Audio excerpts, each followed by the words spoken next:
Hi guys. Yeah, getting a bit colder again. You never really know what you're gonna get just yet this time. Still in January, so I always expect that it'll be cold. Yeah, it was nicer yesterday than it is today, but not too bad. Not complaining, or maybe I am. It is. Yeah, it's exactly, I think, 2 weeks out. Yeah, 2 weeks out from the start of the Six Nations. So I'm really happy about that. Can't wait for the Six Nations. Especially one of the teams that I'm excited to watch the most, France. France are going to be playing Wales and kicking things off in Paris. Absolutely can't wait for that. It's exciting. So, what I thought I would do is kind of do a little review of the last Champions Cup games. It's taken me a while, I know. See, I'm trying to get as much variety of content out as I can. Rugby being such a big passion of mine, I wanted to get a few videos out. Wasn't feeling very well, so I couldn't go off to a few games this week with the team that I coach. Sorry. He waved, good man. Gotta take a note every time someone waves. I'm kind of getting good at multitasking now, watching for cars and making a video. It's becoming a skill. But yeah, so Leinster got a great win against La Rochelle. Really good win. Only saw highlights of that. Tried watching the whole thing. I was saying to my family, we go out and watch it. Jack White's in British, we love that spot. And they love rugby. They usually show all the rugby games, so they can get a bit of grub and watch the game. Because we had the Munster game on the TV, so I thought, great. But the Munster game did not live up to the hype. Munster are playing Saracens, FYI. And that one I did see the whole game. So, I don't know. What would you even say about that game? I would say with Munster and Saracens, a lot of drop balls, a lot of mistakes. I don't think Munster won that game as much as Saracens lost it, because Munster were not great. Ty Byrne is someone I'm very fond of, but while I never doubt his effort, I thought he had a poor game, especially by his standards, because he is such a great player. He's someone that I always considered, I modelled myself on his game, because I played second row and back row, and was always good at getting turnovers, and kind of looked up to him. As when he played for Scarlets, I thought, Ty Byrne, the name, it's Irish obviously, why is he not being considered for Ireland? He's so good. And I kind of used to watch him all the time and try and be like him, do you know what I mean? Especially because we've got the same surname. Loved watching him. I thought it was strange that he wasn't spotted sooner, Some players have to go and have to go abroad. I know Wales isn't very far abroad, but he went and he played with Llanelli, and I heard a Welsh person pronounce it before, Llanelli. The double L is a real clipped sort of sound. But he won the, I think it was the Rabo Direct Pro 14 at the time. Jesus, that's mad. When he was there, he won it, but come on, Alf, good boy. Can't go in there. Good lad. Come on. Nah, come on. Good boy. Good boy. Come on, we have to go. Gates are open, he wants to see his friends. They're not there right now. Good boy. Oh, what's happening? No, it's alright, it's only the gates. He's never seen the gates closing automatically. Oh, it's the devil. Good boy. It's okay. Good lad. Come on. He's learning. He's a clever boy. He's very inquisitive. Ooh, spin around. Good lad. But yeah, Jesus, when you think about how far Welsh rugby has fallen, that's not a million years ago when Ty Byrne won we call it the Celtic Cup, because I can't remember the name of it at the time. Remember the old Magners League, as it was called, and that was when Welsh rugby dominated. Ospreys were like the best team. The likes of James Hook, Duncan Jones and Adam Jones. You had Gavin Henson, the Swansea Ospreys. Shane Williams, you know. Tommy Bowe was there for a while too. I always remember the Ospreys being great, but geez, Welsh rugby has fallen far. Really has. I don't fancy their chances against France in the opening game because France look absolutely stacked. Still getting over that cold. I'm very, very mucusy. TMI, I know. But no, I'm expecting a bonus point win for France, minimum. They've got a huge pack. They would be a team I'm nervous about. I fancy Ireland to beat England. I think Ireland will have enough to beat England. Bonus point win, I'm not sure, you know.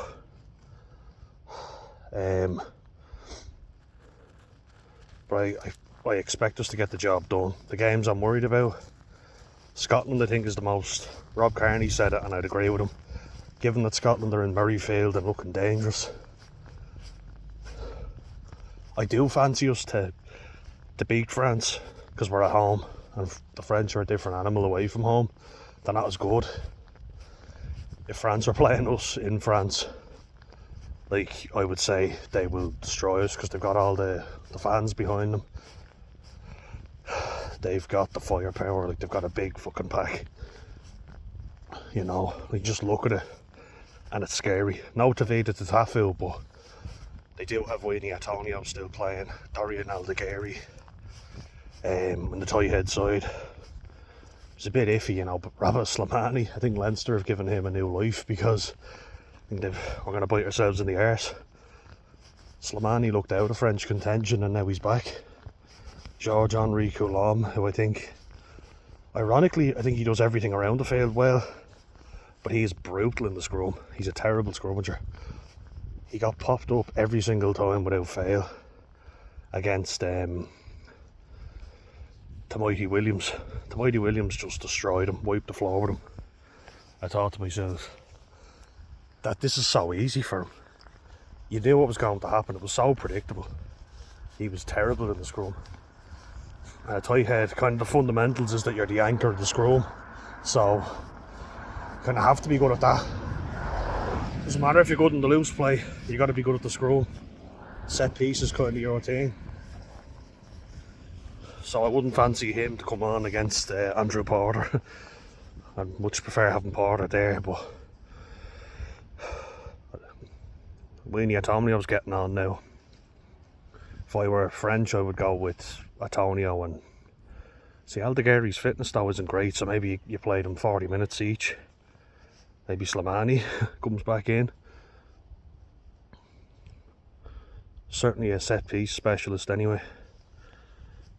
But yeah, France are going to be exciting, and on the loose head you got Cyril Boy coming back, Jean-Baptiste Gros, then no Raider Wardy, which is a big loss. Danny Priso, a big boy. I think he looks more intimidating now than he actually plays, you know. He, again, tends to be good in the loose, he's strong, but I don't know about a scrummaging either, you know. Certainly an intimidating presence though on the field, but I'd imagine it'll be Jean-Baptiste Gros and Cyril Boy. That's who I'd go for anyway. It's a massive boost having Cyril Boy back because he's so good. And like that front row of Cyril Boy, Julian Marchand or Mo Vaca. Mo Vaca's proven, I think, that he's just as good if not better than Marchand, which is saying something. Like, because Marchand is an absolute animal.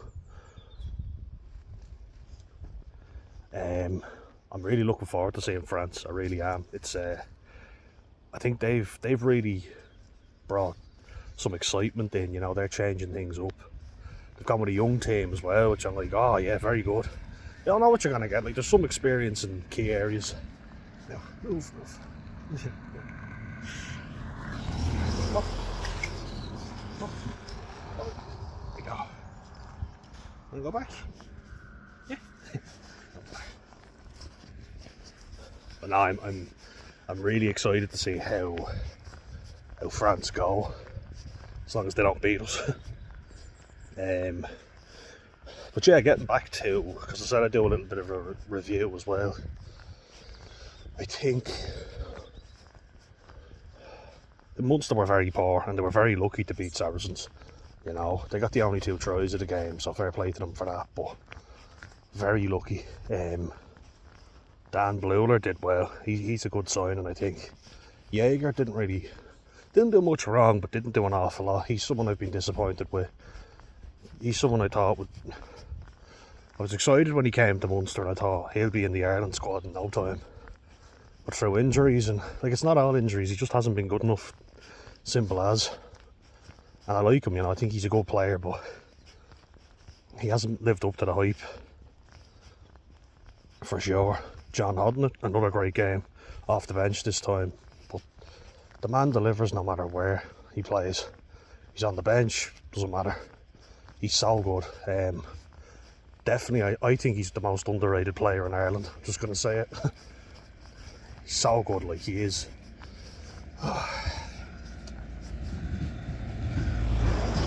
Another wave, yay. Good stuff. John Hodnett's a brilliant player. Gavin Coombs could consider himself extremely unlucky. And look, I do accept the argument. Josh van der Fleer is the best open side in Ireland, no doubt about it. Caelan Doris, captain. So you're not replacing him, but the bench. Look at the bench. Like, the bench is just as important nowadays as South Africa have proven. Ireland don't seem to use it the same way, but particularly not with poor Andrew Porter.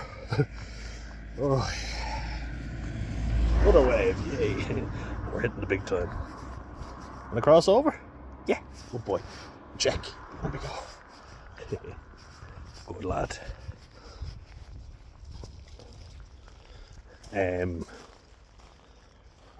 But yeah, I think Tom Ahern, like, what a player. He can consider himself extremely unlucky not to be selected. Like, can you imagine?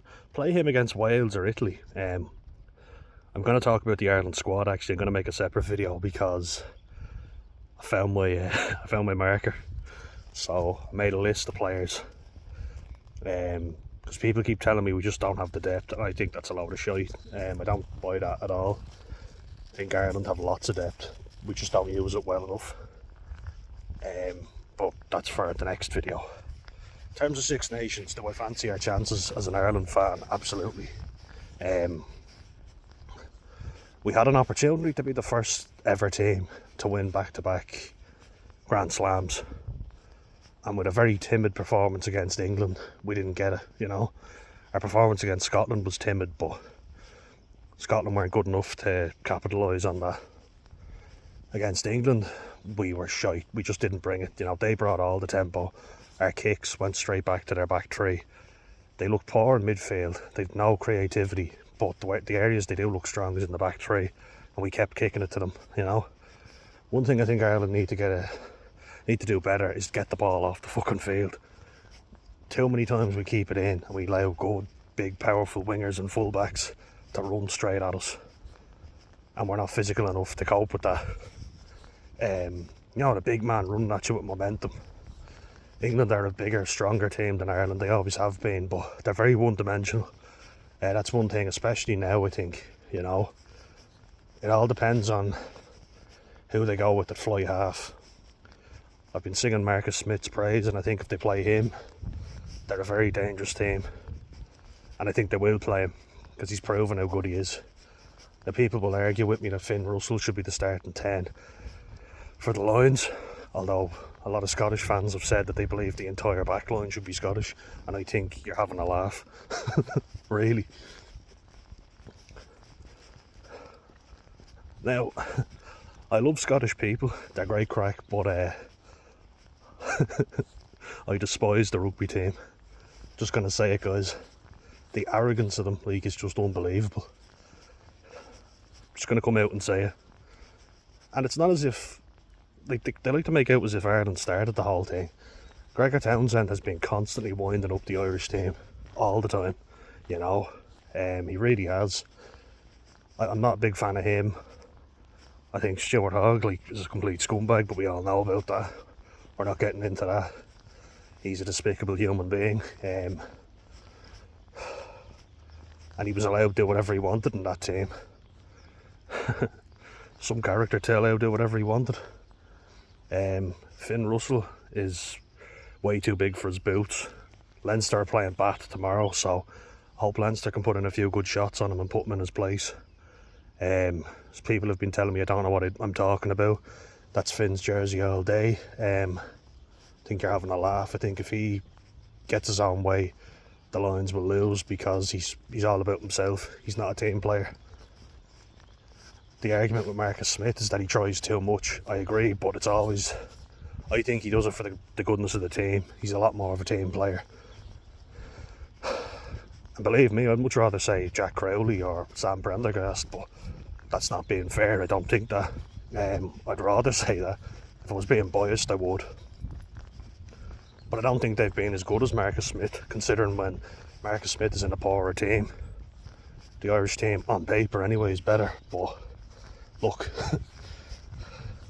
it's neither here nor there. We're going to see it in 2 weeks' time, and we'll see if Ireland live up to the hype. But we're going to have to be on our game. That's not going to be an easy match. England are going to bring it, but one thing I always hate is that in Ireland we tend to go, they're going to bring this. What are we going to bring? You know, let's not get nervous. Let's take the favourites tag for once and actually roll with it. Let's stop shitting ourselves whenever we get labelled as the favourites. You can't be winners and always have to be the underdogs, do you know what I mean? So I think we get the bull by the horns, and we have another record that we can have, which would be, I think it's the first time to win the Six Nations 3 times in a row. Let's go for it, you know. They're good enough. I've said it, they're good enough. I truly believe that. But we have to go out and take it. Can't have timid performances like we did against England the last year, you know. They showed they wanted it more, and that proved. They played very simply. Big ball carriers running at us. We did nothing with the ball when we got it. They straightened up and just kept coming at us, and we didn't have the answers. Simple as. And even when we looked like we could have won it, you know, Conor Murray, who slows the game down all the time, seems to love kicking the ball back to the opposition when there's less than a minute to go. You're like, hold on to the fucking ball. What's this obsession with kicking it back to them? We 30 seconds against the All Blacks and we kicked it back to them before. I'm just like, what are you thinking? Hold on to the ball. I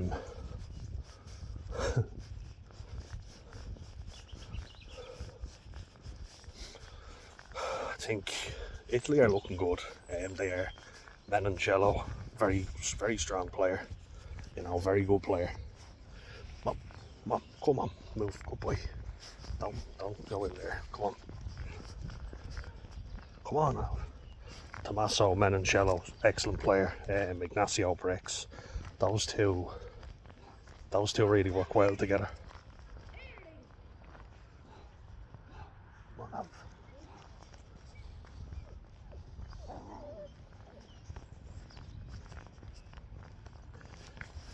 As much as I don't like the Scottish team,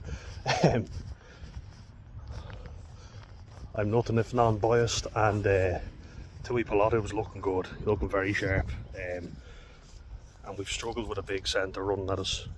That's the thing about Ireland. You talk about all the micromanaging that they do in the game.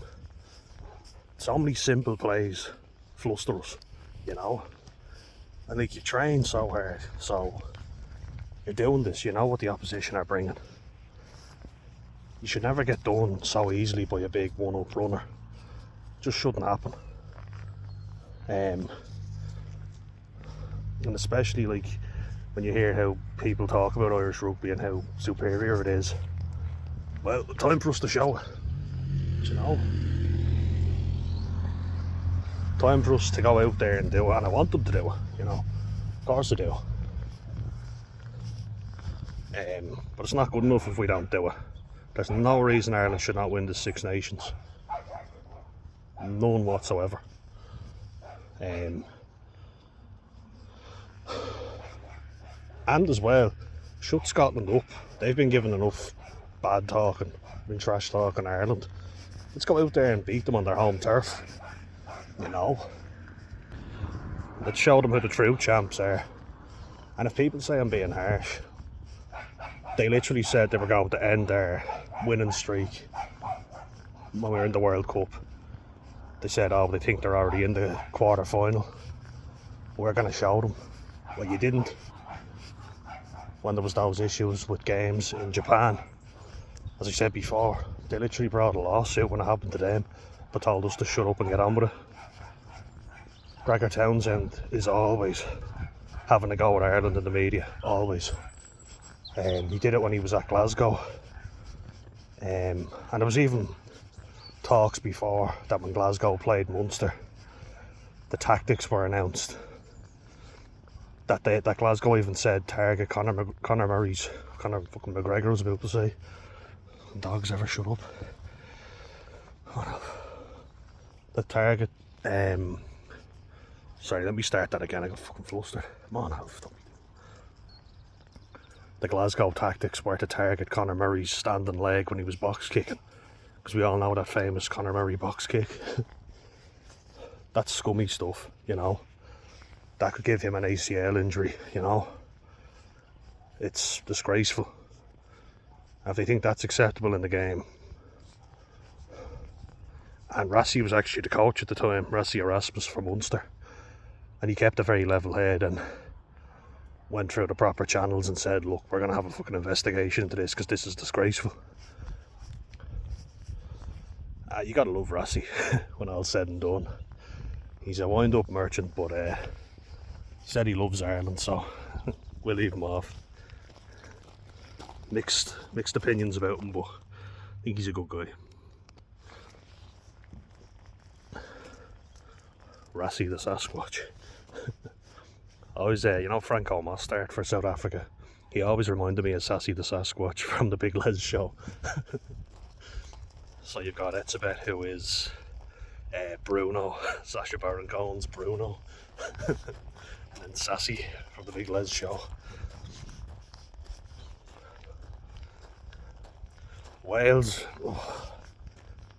hate to say it, you know, I used to love that Welsh back row of Dan Lydiate, Sam Warburton and Talupe Faletau. Thought it was a really good back row, very well balanced.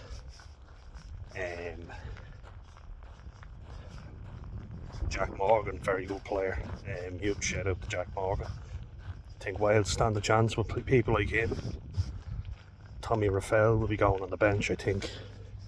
He's disappointed me, he really has. I spoke very highly of Tommy Raffel, thought this guy looks like the next Sam Warburton, you know.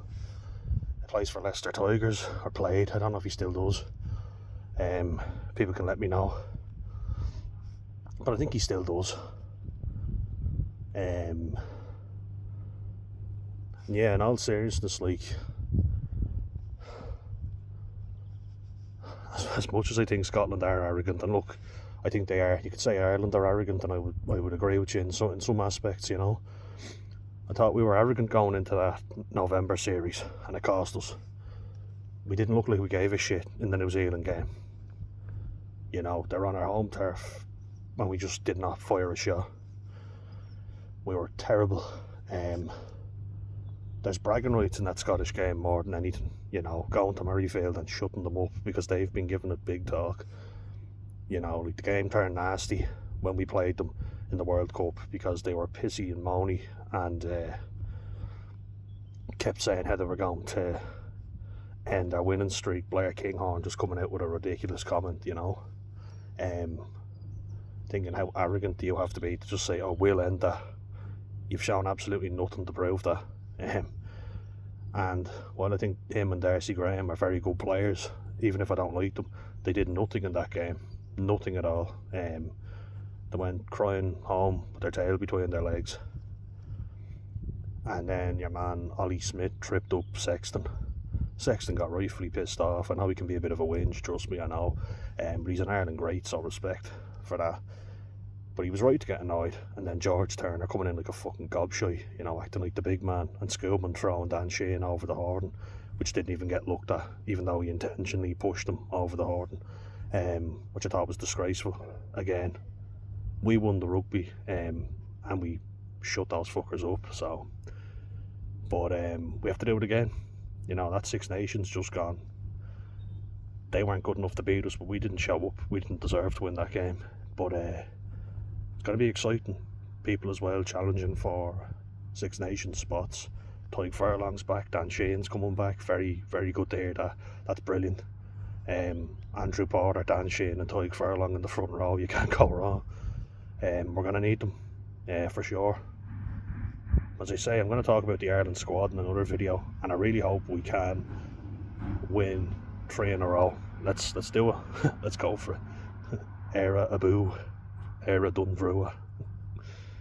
Ireland to victory and Ireland for the win. Let's do it.